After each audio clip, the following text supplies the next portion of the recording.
24/7 at BINnews.com. Every business faces challenges, but shipping shouldn't be one of them. Turn shipping to your advantage with USPS Ground Advantage from the United States Postal Service. Learn how at USPS.com/advantage. USPS Ground Advantage. Simple, affordable, reliable. This is the KBLA Sports Minute with Ray Richardson. The Lakers got a breakout performance last night from rookie forward Dalton Knecht.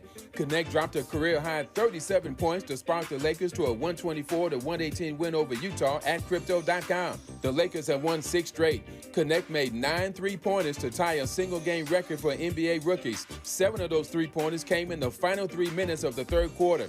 Knecht has been in the starting lineup the last 3 games in place of Rui Hachimura, who's out with an ankle injury. In the 3 games, Knecht is averaging 26 points and shooting 63%. It might be a while before we see Hachimura back in the starting lineup. Russell Westbrook earned his 200th career triple-double last night to help Denver beat Memphis. The 36-year-old Westbrook had 12 points, 10 rebounds, and 14 assists. I said it before and I'll say it again. Westbrook will still look good in a Clippers uniform. No debates, no speculation, just the info you need. That's your KBLA Sports Minute. I'm Ray Richardson on KBLA Talk 1580. KBLA Talk 1580 invites you to join us in celebrating the season of giving by being part of the solution. As we enjoy great food, family, warmth, and well wishes in whatever our festive tradition may be, we share the beauty of the season by reaching out to the less fortunate. Please help us to help others with the KBLA Cover the Houseless Cozy Community Coat and Blanket Drive. All you have to do is drop off new or clean, gently used winter coats and blankets in the KBLA lobby during business hours. Now through December 20th, all of the coats and blankets will be donated to unsheltered individuals and families experiencing houselessness. Simply bring your donation to 4434 Crenshaw Boulevard in Los Angeles, near Vernon Avenue, from 9 a.m. to 5 p.m. weekdays. That's 4434 Crenshaw in historic Leimert Park. During the holidays and every day, let's remember, we keep us safe. We keep us warm. We are the safety net, and together we can cover the unsheltered. Get caught up in the spirit of the season, the spirit of love. Make a difference with your friends at KBLA Talk 1580. Super. Good. Inglewood. Purple rain falling down on the prince of the coast where the sun shine all year round. Purple haze over landscape, still I hydrate in the lunch line with the smog and clouds. Wood, start me out. This song's in the key of life, and love is in need of more. Young from Inglewood, barefoot on the cedar floor. If black music is the blood, then my heart has been beating more. Rapidly, happily, I look back on Afeni Shakur. Her son paved the way. Now all eyes on me, cause I'm young, black, and gifted. Nina, all eyes gon' see. If you swung back when faced with a challenge that's meant to break you and balance scales, you ain't average. Now throw your hands on 3. Gon' put them up for black magic. Black excellence, black habits, this black medicine, everything black chucks, everything. Everything black hug, black love, everything. Praise black Jesus, play like Moses. Give them flowers while they still give black roses. Everything black tie, black ride, everything. Everything black. KBLA Talk 1580. And welcome to the West Coast only black-owned talk radio station, actually the only one west of the Mississippi, in case you didn't know.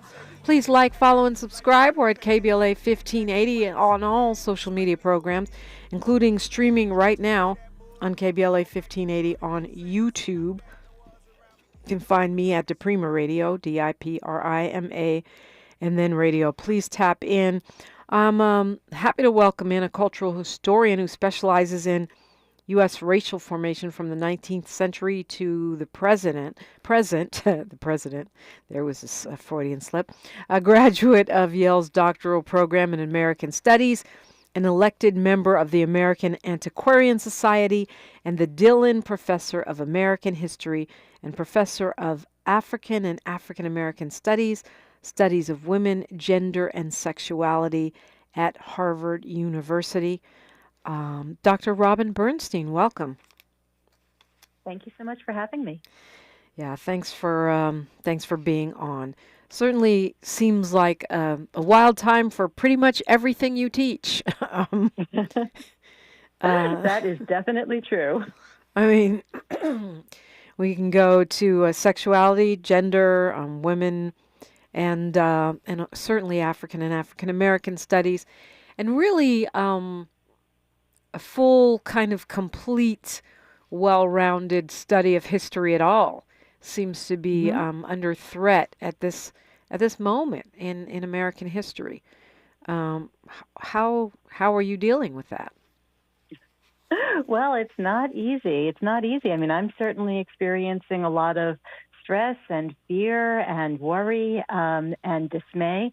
And so are a lot of my students and a lot of people in my life. So it is a hard time. And I imagine that's the same for you. Yeah, of course. I mean, I feel like part of my job is to keep people in the fighting spirit and remember, this is not our first rodeo. Certainly as black folks and as women and others. As a cultural historian, can you put it in perspective? I mean, where we are as opposed to or as compared to other tough times for justice in American history.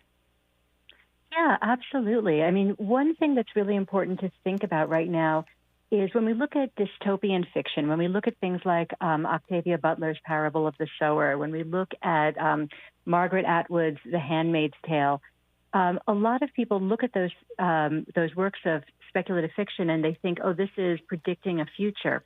But one way to look at it is that actually those books are all looking backward. Much of what is described in those supposedly speculative fiction about the future, much of what is being described has actually happened in the past, and it's happened specifically to Black women and also to Black men and Black people of all genders. So when we look at The Handmaid's Tale, for example, what's happening in The Handmaid's Tale, the kind of sexual slavery, forced reproduction, limitation of literacy, those are things that in the novel are new to white women. But of course, we know in U.S. history, those things are not new at all. That is history. Those things have happened to Black people of all genders. And so, I mean, it's kind of scary when you put it that way, but at the same time, I think it's heartening because it reminds us that there's a cycle, right? I mean, there's a cycle of progress and then backlash and then progress and then backlash that goes all the way back to before the beginning of the United States. Yeah, there are cycles of progress and then backlash, and then there's also just continuity, things that have simply never gone away. And I think we can see that really clearly in Proposition 6. So Proposition 6 in California, which had the chance to outlaw slavery in carceral settings, outlaw slavery in prisons and jails, and it failed. And that's been the subject of my recent research. I just came out with a book called Freeman's Challenge, The Murder That Shook America's Original Prison for Profit. And it's about the origins of prison profiteering, the origins of how capitalism got twisted up with carcerality. And we can see the legacy of that absolutely directly in Proposition 6. Yeah, it's an interesting time for that book to be coming out too. When we look at what's proposed as far as the deportation of 10+ million people, and how that is a window of opportunity for the private prison industry, right? Because they're going to have to allegedly build all these detention camps at borders. And so this could conceivably be a massive expansion of that prison profit model, correct? That is absolutely true. And also, let's think about how prisons have always depended on displacement. So in Freeman's Challenge, I start off the story with the genocide of the Cuba people. So the original prison for profit was actually in the North, not the South. A lot of people think that prison for profit originated in the South, that it originated after the Civil War, that it was slavery by another name. It was a way to re-enslave African Americans. And in fact, profit-driven incarceration, forced prison labor, convict leasing, all of that was slavery by another name. It was a way of replacing slavery, but it happened first in the North. It was actually a way of replacing Northern slavery. So it happened 50 years before the Civil War. And in Freeman's Challenge, what I do is I show how profit-driven incarceration began specifically in New York State in the wake of slavery in that state. So the prison was literally built on land that was cleared during a genocide ordered by General George Washington. And because of that genocide, the land was available to build a prison. So displacement and prisons have been entwined for a very long time. Again, we're seeing continuity, we're seeing cycles, we're seeing repetition of the past. Absolutely. Okay, so now I know what Sylvester Stallone meant when he said that that Trump was the new George Washington. So it seemed like we were moving a little bit away from that. I know during the Obama administration, they moved to limit, if not completely end, the use of private prisons. And is the pendulum swinging back the other way now? Well, I think it's actually really important to look at something broader than private prisons. So private prisons were an invention of the late 20th century. Private prisons are a very small portion of prisons nationally. And one of the claims that I'm making in Freeman's Challenge is that when we think about capitalism in prisons, when we think about the profit motive driving incarceration, if we only look at private prisons, we're actually missing most of the story. So what I'm arguing for is that when we're thinking about prisons that were fundamentally established for the purpose of generating profit, that's a prison for profit. And it doesn't really matter in some ways if it is a private prison or a state prison. The prison that I write about in Freeman's Challenge was always a state prison. But what's so important about it is that the white men, the white entrepreneurs who established this prison, it was called the Auburn State Prison, what they wanted to do was make a profit. They wanted to transform an economy. They had very little interest, if any at all, in justice. They weren't even interested in punishment. They were just establishing this prison for the purpose of transforming Auburn, which at the time was a tiny little village, transforming this village into a city. And it worked. And what they really did that's so important to all of us today is they invented a new idea, an idea that's very second nature to us now, but it's only second nature because they invented it. And that idea is that a prison can and should economically benefit an economy. And when you think about it, why should anybody benefit economically off of another person's incarceration? That's a bizarre idea. And it only seems non-bizarre to us because of these white entrepreneurs in Auburn, New York in the early 1800s who actually invented this idea and established it, and they pushed it into all of us. So for us, if it just seems sort of obvious that a prison can change a local economy, that a prison can bring jobs, for example, and that can stimulate a local economy, if that just seems obvious to us, the reason it's obvious is that this idea was implanted in me and you and everybody else over 200 years ago, long before any of us were even born.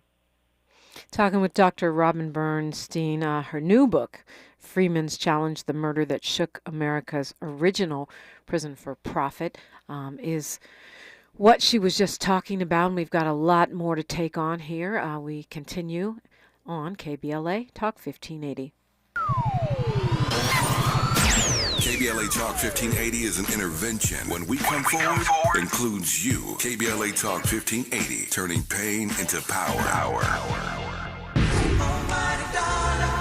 Are you an entrepreneur looking to take your business to new heights? KBLA Talk 1580 is your partner in success. Every day, we celebrate and elevate Black-owned businesses across our community. Our KBLA SMB Marketplace currently features The Cookie Dip, Bad Ash Bakes, Hair Concoction, Higher Education Accreditation Consulting, LACC Radiology Technology Department, and Malik Books. Your business deserves to be heard. Let KBLA Talk 1580 amplify your voice and connect you with our powerful community of listeners. Email smb@kbla1580.com today. That's smb@kbla1580.com. At KBLA Talk 1580, we've got your black. I went to My Computer Career because I needed job security. Because I wanted a career in cybersecurity. I went to My Computer Career because IT jobs are everywhere. My old job was going nowhere. I went because I didn't want college loans for the rest of my life. Because I wanted a career for the rest of my life. Go to mycomputercareer.edu and take the free career evaluation today. Classes available online or in person. Financial aid available for qualified students, including the GI Bill. 529 college savings plans accepted. Moments like making my kids my famous meatballs mean a lot to me. But after being diagnosed with metastatic breast cancer, or MBC, which is breast cancer that has spread to other parts of the body, they mean even more. I take Ibrance, palbociclib. Ibrance 125 milligram tablets with an aromatase inhibitor is for adults with HR-positive, HER2-negative NBC as the first hormonal-based therapy. Ask your doctor about Ibrance and visit Ibrance.com. Ibrance may cause low white blood cell counts that may lead to serious infections. Ibrance may cause severe inflammation of the lungs. Both of these can lead to death. Tell your doctor right away if you have new or worsening symptoms, including trouble breathing, shortness of breath, cough, or chest pain. Before taking Ibrance, tell your doctor if you have fever, chills, or other signs of infection, liver or kidney problems, are or plan to become pregnant, or are breastfeeding. Common side effects include low red blood cell and low platelet counts, infections, tiredness, nausea, sore mouth, abnormalities in liver blood tests, diarrhea, hair thinning or loss, vomiting, rash, and loss of appetite. Thanks for waking up with Dominique DePrima on KBLA Talk 1580. Absolutely. Talking with cultural historian, professor, and author Dr. Robin Bernstein. And a really interesting conversation about the normalization of profit factors in prisons, whether they be private or whether they be state-owned, county, federal. It really, when you mentioned Proposition 6 here in California, which we tried to outlaw prison labor, and it failed miserably. And it was coupled with Prop 36, which kind of will take us back to the three strikes era of mass incarceration here in California. So it seems like we've allowed the prison labor to continue and then created a new supply of labor for those prisons. It's almost like we're incentivizing keeping people in prison so that corporations can have cheap labor and, as you pointed out, small towns and cities can have jobs. Oh, that's absolutely true. There's no question about that. That's exactly how the system is working. How do you interrupt that? I mean, we were talking about it when I was begging people to vote yes on Prop 6, and how if we're paying the estimates I've heard between $120,000 and $130,000 a year per prisoner to keep them incarcerated, and then corporations get to pay them 12 cents an hour, that means we're subsidizing forced labor, and that seems like a really bad deal for the consumer. That's absolutely right. I think one thing that we have to do, one of the first things we have to do, is make a moral claim that it is simply wrong for any person to profit off another person's incarceration. That is fundamentally wrong. And anything else just clouds the issue. It's just wrong. My book, Freeman's Challenge, focuses on a teenager, an African-American and also Native American teenager named William Freeman, who made this very simple claim. Freeman was 15 years old when he was accused of a crime that he swore he did not commit, specifically a horse theft, and he was incarcerated in the Auburn State Prison, this original profit-driven prison, the prison that invented this idea that prisoners can be an economic resource. So William Freeman was locked up in this prison at the age of 15. He had always been free. His father had been enslaved. His grandparents had been enslaved, but Freeman had always been free. And he was set to work in prison factories. So this prison, the Auburn State Prison, was literally built with factories inside it from the very beginning. The concept was that prisoners would be forced to labor. So William Freeman is put in this prison, and he is set to work 12 hours a day filing iron that's going to be used in animal harnesses. And he is forced to do this for no pay whatsoever. None of the prisoners in the Auburn State Prison received a single penny. And yet they were all forced to make these consumer goods that were then sold by private companies at a profit. So William Freeman is locked up in this prison, and he's told to file iron for 12 hours a day. And he's furious. And he says very clearly from the start that he does not want to work for nothing.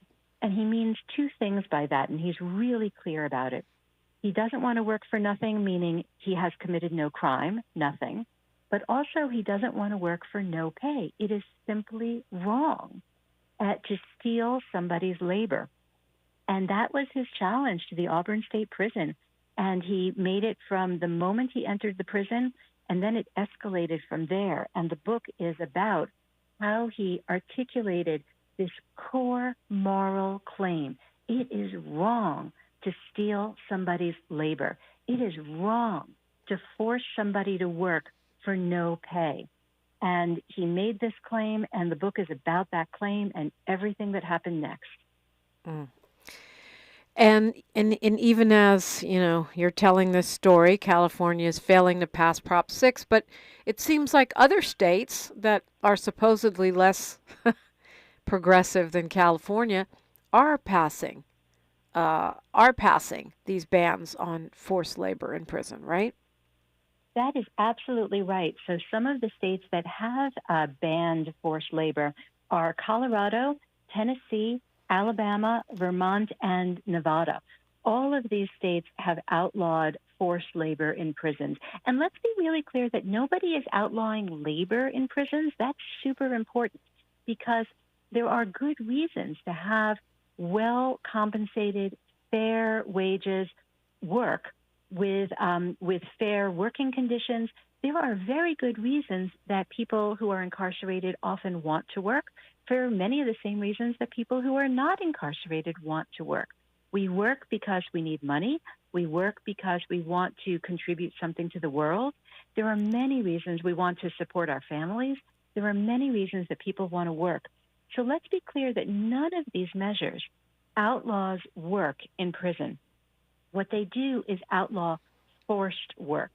So to elaborate on that a little bit in the California context, right now, if you are a prisoner in the California system, you refuse to work. You say, I don't want to work, which is exactly what William Freeman said. You can lose all access to your family. You can have your family visits cut off.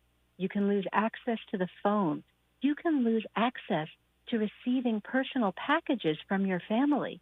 You can be placed in solitary confinement for refusing to work.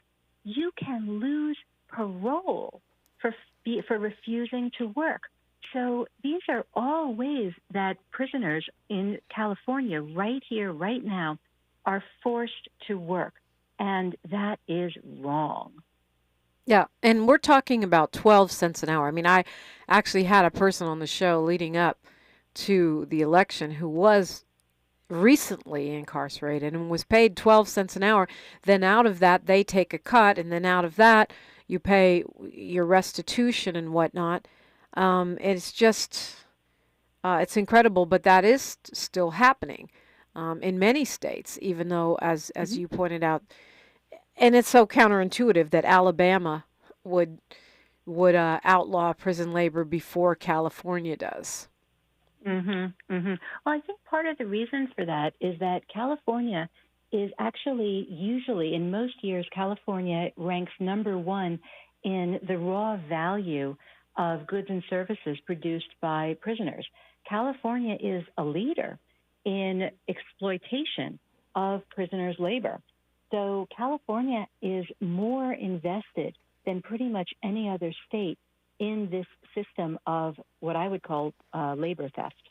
Yeah, that makes sense, because the first time that bill was introduced statewide by then State Senator Sidney Comlager, the argument by Republicans was that we can't afford to pay minimum wage to workers in prison. So they didn't. The first time they rejected it on the basis of it was too expensive. The second time, I don't know what the basis was, but because it went before the voters. But to me, if you have a business model that requires that you pay people 12 cents an hour, that's not a viable business model, and you need to find another one. You don't need to dig in your heels against paying people to pay people 12 cents an hour. That's exactly right. Yeah, it is simply wrong, and we need to keep articulating that over and over. And every time somebody says, "Oh, but we need it," no, we actually don't. And whenever anybody says, "But we can't afford," well, if we cannot afford to not steal people's labor, well, then maybe there is something wrong with the entire system. Yeah. What do you? I heard this right here on this show, shockingly, actually, to me. Well, prisoners should work. Prison is not supposed to be summer camp. I mean, what do you say to that mentality? Like that's part of their rehabilitation is to work for no pay. Well, that gets at the core question of what prison is for. So there are some people who believe that the purpose of prison is to punish, that prison is all about retribution.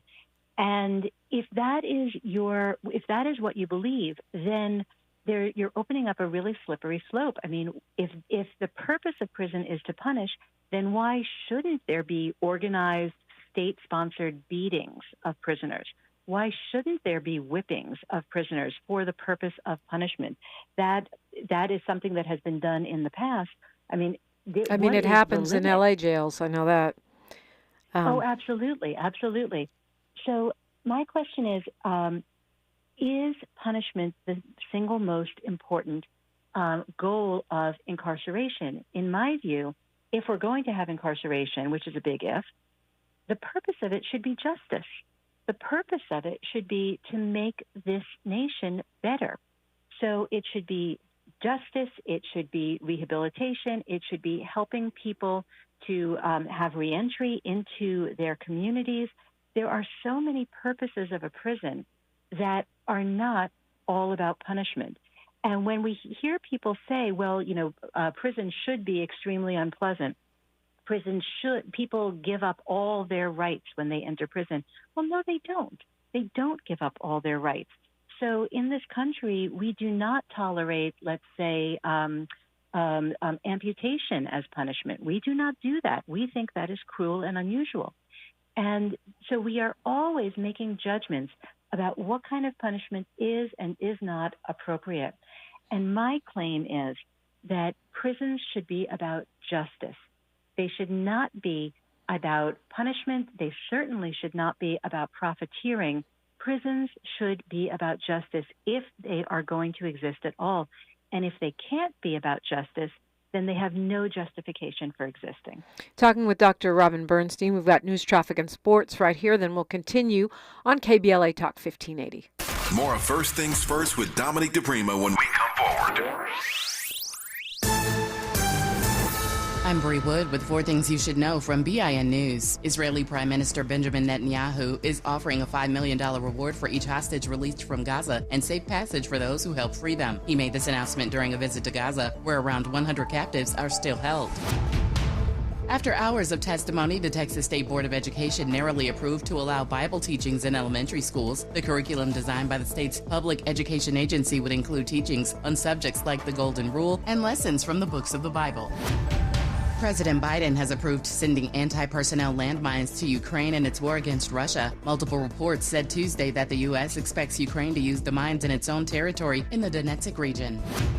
And the makers of Pokemon Go are developing a large geospatial model using millions of scans from players' smartphones. This AI model aims to help computers and robots better understand and interact with the world. Get BIN News on demand 24/7 at BINnews.com. Every business faces challenges, but shipping shouldn't be one of them. Turn shipping to your advantage with USPS Ground Advantage from the United States Postal Service. Learn how at USPS.com/advantage. USPS Ground Advantage. Simple, affordable, reliable. This is the KBLA Sports Minute with Ray Richardson. The Lakers got a breakout performance last night from rookie forward Dalton Connect. Connect dropped a career-high 37 points to spark the Lakers to a 124-118 win over Utah at Crypto.com. The Lakers have won 6 straight. Connect made 9 3-pointers to tie a single-game record for NBA rookies. 7 of those 3-pointers came in the final 3 minutes of the third quarter. Connect has been in the starting lineup the last 3 games in place of Rui Hachimura, who's out with an ankle injury. In the 3 games, Connect is averaging 26 points and shooting 63%. It might be a while before we see Hachimura back in the starting lineup. Russell Westbrook earned his 200th career triple-double last night to help Denver beat Memphis. The 36-year-old Westbrook had 12 points, 10 rebounds, and 14 assists. I said it before and I'll say it again.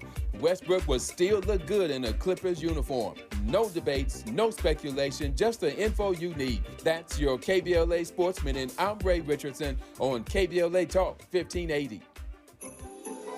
This season, Chevy brings classic pairings, cookies and milk, mistletoe and kisses, and your holiday plans and a new Chevy. Silverado 1500 gives you power and capability with 430 pound-feet of torque to haul your holiday tree. The Equinox EV and all-new Equinox, America's best compact SUV for new vehicle quality by J.D. Power, offer both confidence and style to see you through the holiday season. It's easy to see why Chevy makes everything better and brighter. Find your red tag. Get 0% APR financing for 36 months on select popular Chevy models when you finance with GM Financial. Chevrolet, together let's drive. Award based on 2024 models for J.D. Power 2024 U.S. Initial Quality Study Award information. Visit jdpower.com/awards. Offer available on all 2025 Equinox and 2024 Silverado, Equinox EV, Blazer EV, and Silverado EV models. Monthly payment is $2,860 for every $1,000 you finance. Example down payment is 22.2%. Must finance with GM Financial. Some customers may not qualify. Not available with lease and some other offers. Take new retail delivery by 12/2/24. If you're living with dry age-related macular degeneration or dry AMD, you may be at risk for developing geographic atrophy or GA.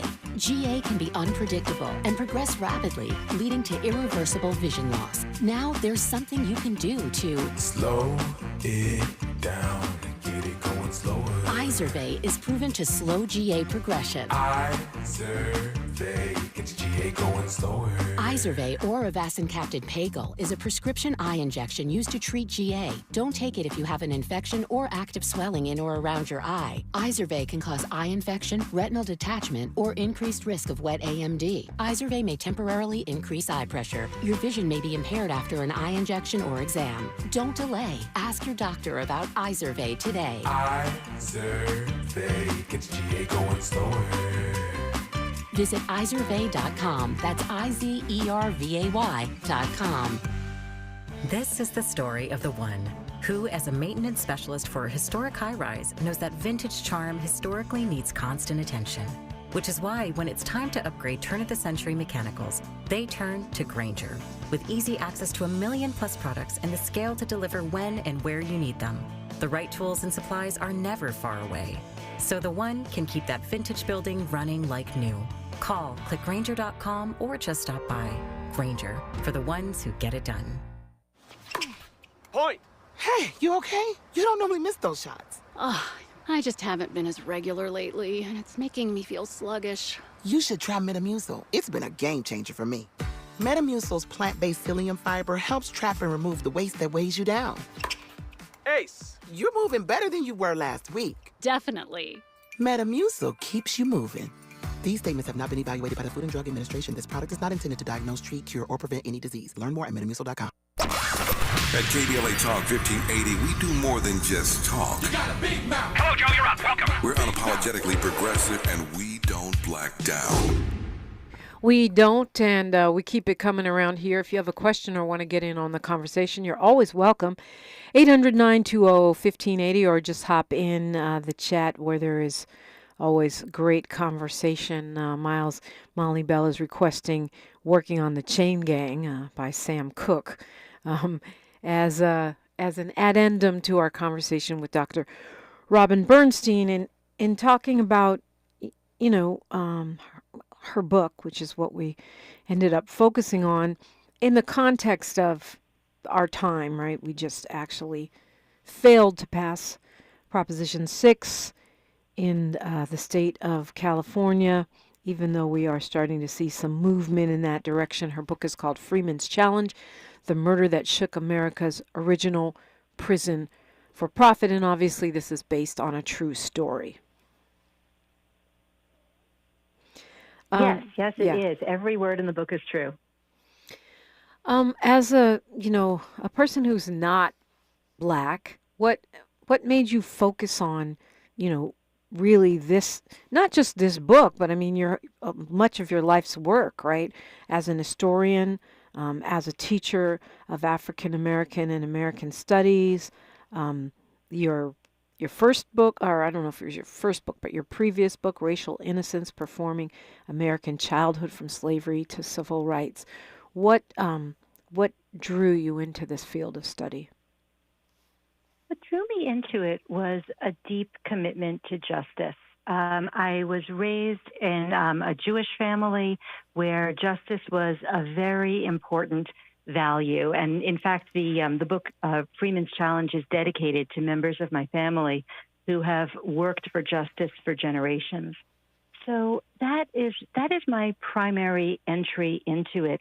And it's also my entry into African American studies is also based on some questions that I started asking when I was a really young child that I couldn't answer, that felt very compelling to me. And one question that I asked was when I was a young kid and I learned what slavery was, and I was enormously disturbed by it and frightened by it. And part of what consternated me about it, besides the obvious injustice, besides the obvious violence, was the idea that one human could own another or be owned by another. And I remember as a child that simply making no sense to me. Like, how could that be? And I turned it over in my mind over and over, trying to make it make sense. And it never made any sense to me. And of course, now, as an adult who has studied slavery and has studied racism in this country, I know that the reason it made no sense to me as a child is that it makes no sense. That, in fact, one human cannot own or be owned by another. That is not possible.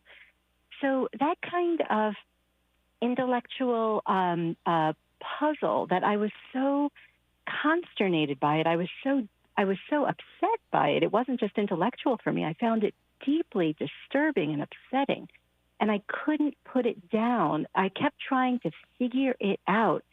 And I eventually came to the realization that you can't figure it out because it's simply wrong. There is no logic to it. So that was my entry to it, and what has sustained me through all of these years is this deep commitment to justice. So that consternation or discomfort that you felt that launched a lifelong academic inquiry and commitment to justice is exactly what I see Ron DeSantis trying to legislate away in Florida, and it seems, that's kind of a blueprint for what we'll likely be looking at over the next 4 years, that students shouldn't feel discomfort, that we should, and I was even reading about the Smithsonian, changing some of their their displays because they didn't want to cause discomfort. And so what is the role of that kind of, consternation or fear or, sense of a revulsion for a student, for a kid, for someone studying a thing?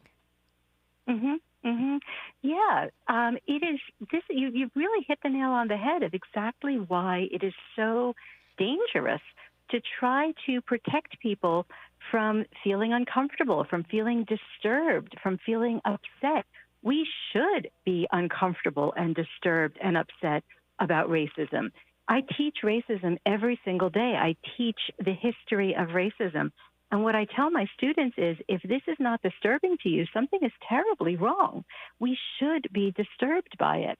And we have to run toward that disturbance. We have to run toward that discomfort because we have to use it to motivate ourselves to keep up the fight against racism. This is a fight that is hundreds of years long, and every single one of us, needs to play a role in keeping that fight going.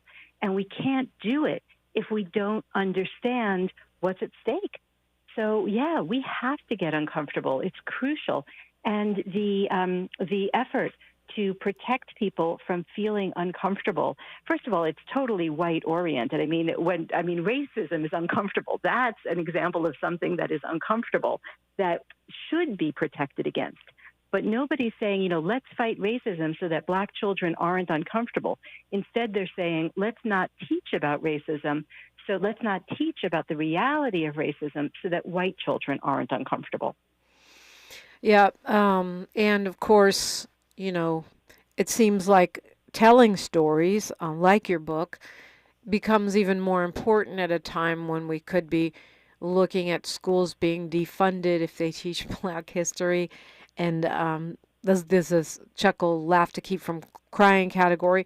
Yeah. And where we're talking about threatening endowments of universities if they practice DEI.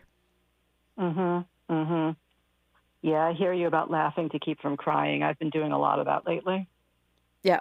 Were you surprised? I mean, now I'm talking historically because you are an historian. A lot of Black folks, especially Black women, are throwing up their hands and saying, we thought that white women voters would stand with us this time, and they did not. Yeah, I did not think white women voters would stand with Black women. I was not surprised by that at all, and a lot of people that I know were not surprised at all. I mean, that's what happened in 2016. So I don't know why it would be all that different in 2024. I think because of Roe, because of the Dobbs decision, because women are actually dying, just trying to, when they have a miscarriage, because the threat to contraception and IVF, that perhaps, I guess I really think that's why I thought it might be different, although I wasn't 100% convinced, just based on the history, going all the way back to the suffrage movement and the movement for women's rights to vote. Yeah, well, there were plenty of white women who were against women's suffrage in the 19th century and the early 20th century. So I'm very sorry to say that there's a long history of white women acting against their own best interests in terms of their civil rights. So, yeah, I was not surprised. I was dismayed and deeply, deeply sad, but I was not surprised. Well, yeah, and I have some white women friends that were mad at me for posting about that, but I pointed out to a couple of them that, even though Black women have been on board with women getting the right to vote since day one, there was quite a strong, faction within the women's rights movement, women's suffrage movement, that once white women got the right to vote, did not stand with Black women also getting that right, which took like another, I think, 40 years. Yeah, well, there's been plenty of white women at every moment of history who were perfectly happy to have their own rights and not share them with anybody else. That act of unwillingness to generalize that white women sometimes do not see black women as sharing their interests as women. That's a very old story. On the other hand, Jewish voters stood against this administration in large numbers, and one of the only groups, ethnic groups besides black people that did so. What did you make of that?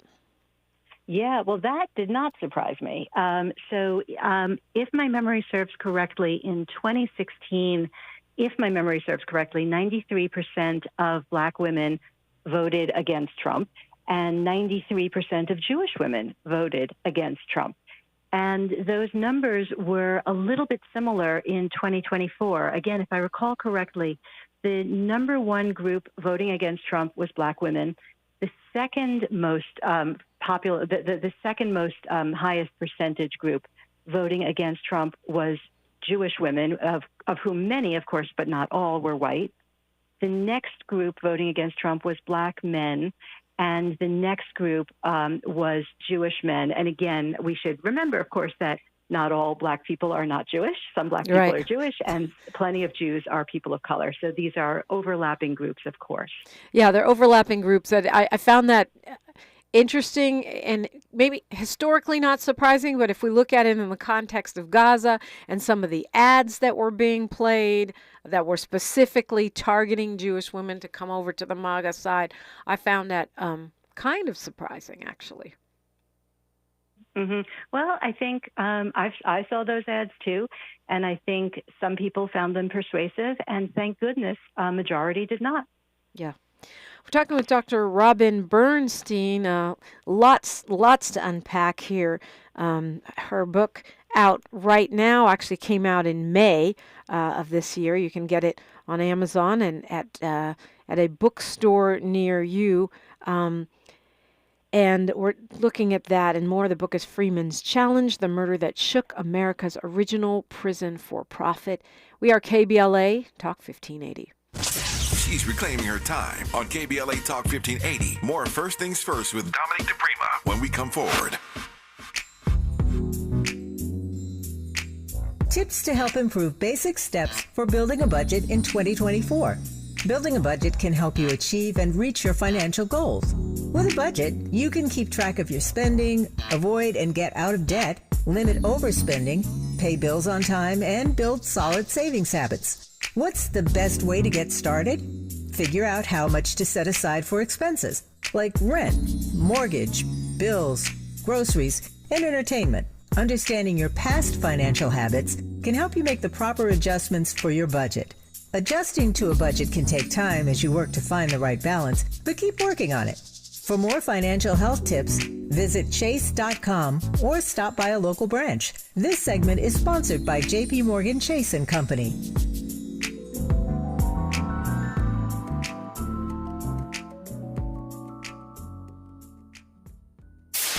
KBLA Talk 1580. We've got a lot to talk about.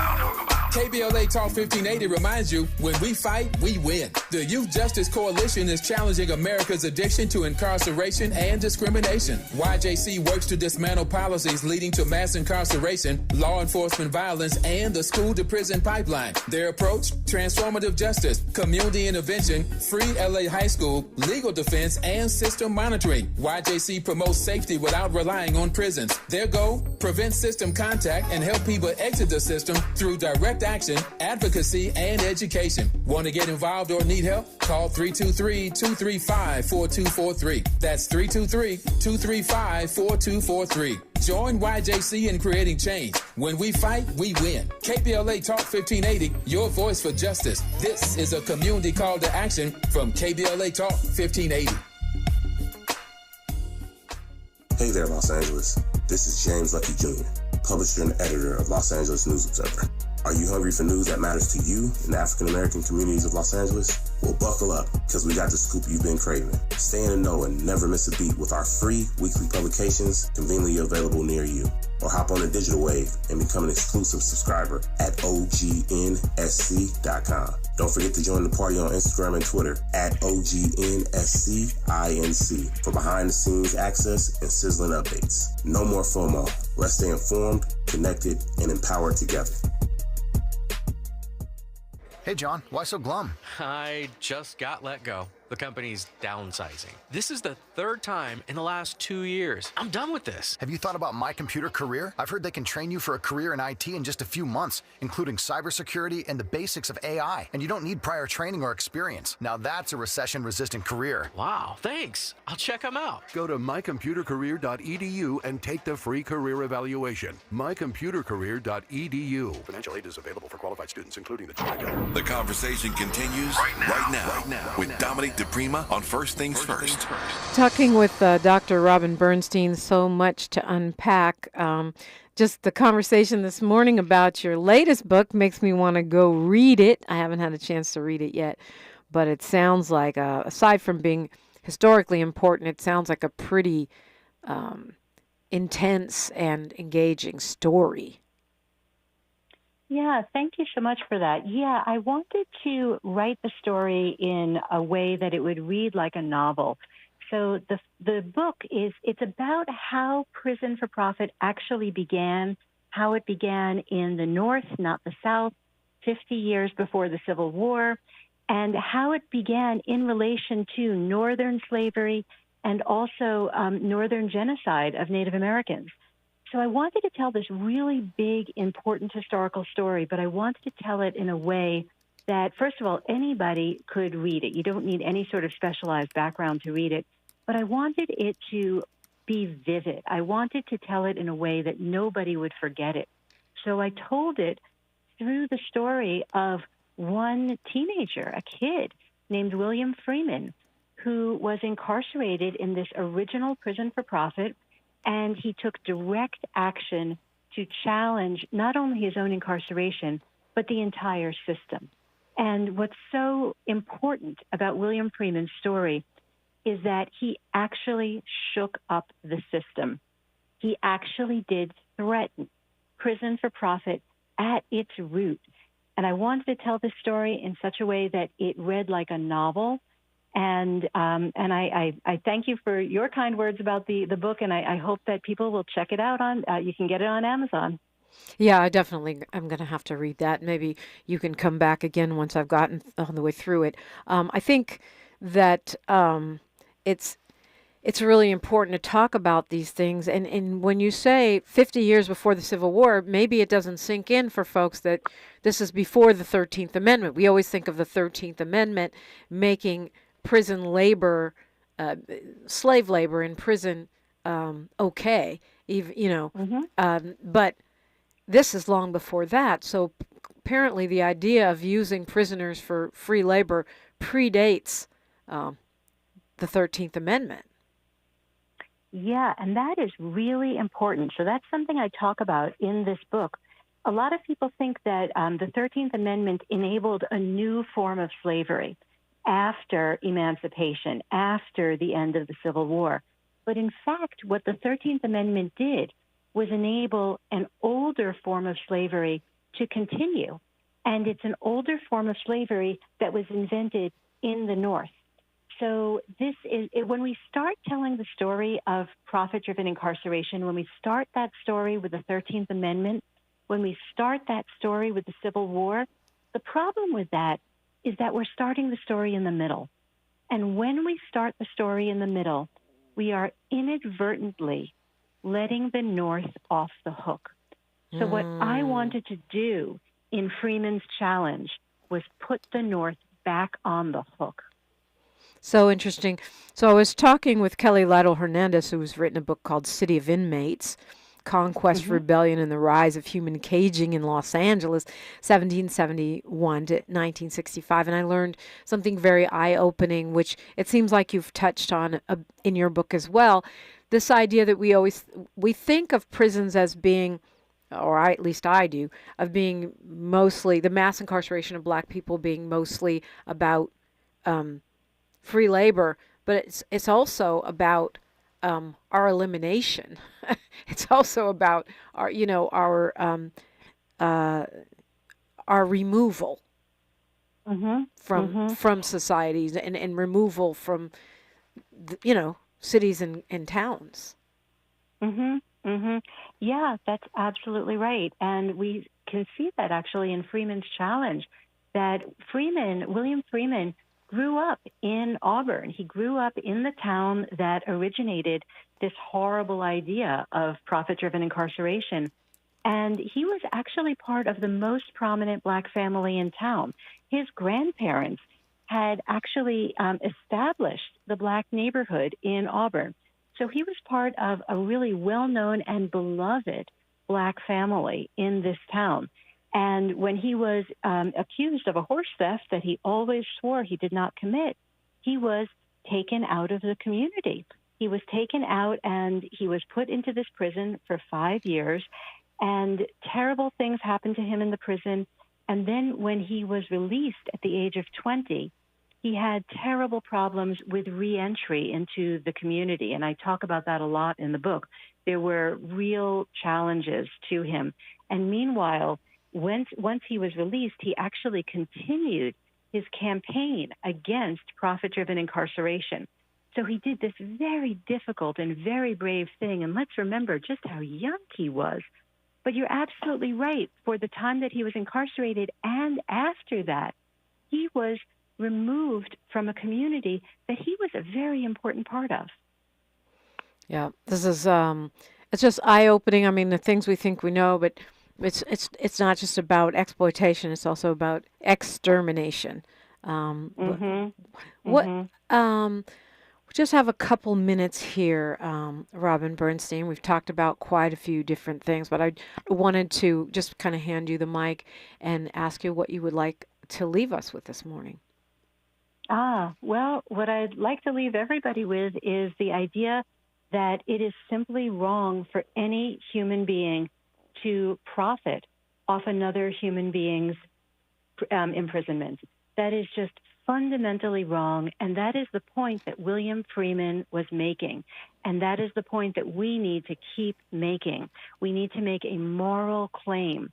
And the other thing that I hope that people will take away is that what the practices of the South after the Civil War, after the 13th Amendment, they were actually an adaptation of capitalistic incarceral practices of the North. The South was imitating the North, and California was imitating the North.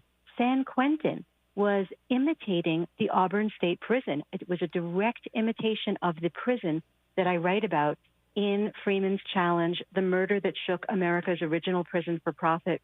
So I hope people will check out the book and learn the true origins of prison for profit in this country. I know you can get the book on Amazon. Is there a website or social media you'd like to share? Yeah, that would be great. So I have a website. It's robinbernsteinphd.com, or people can just Google me, Robin Bernstein. It's available on Amazon and on social media. My handle is Robin M, as in Margaret, Bernstein. So Robin M. Bernstein on social media. All right. Well, thank you so much for being with us this morning. I enjoyed the conversation. Thank you so much for having me. My quote I'll leave you with today is Angela Davis. She says, "Jails and prisons are designed to break human beings, to convert the population into specimens in a zoo, obedient to our keepers, but dangerous to each other." Tavis Smiley's up next. He's got a full lineup of great guests for you, and you don't want to miss that. I'll see you on social media, KBLA 1580 or DePrima Radio if you're looking for me. Like my mama used to say, history is now, and we are making it together. I'm Dominique DePrima. Until tomorrow, one love. KBLA 1580 Santa Monica. I'm Bree Wood with 4 things you should know from BIN News. Israeli Prime Minister Benjamin Netanyahu is offering a $5 million reward for each hostage released from Gaza and safe passage for those who help free them. He made this announcement during a visit to Gaza, where around 100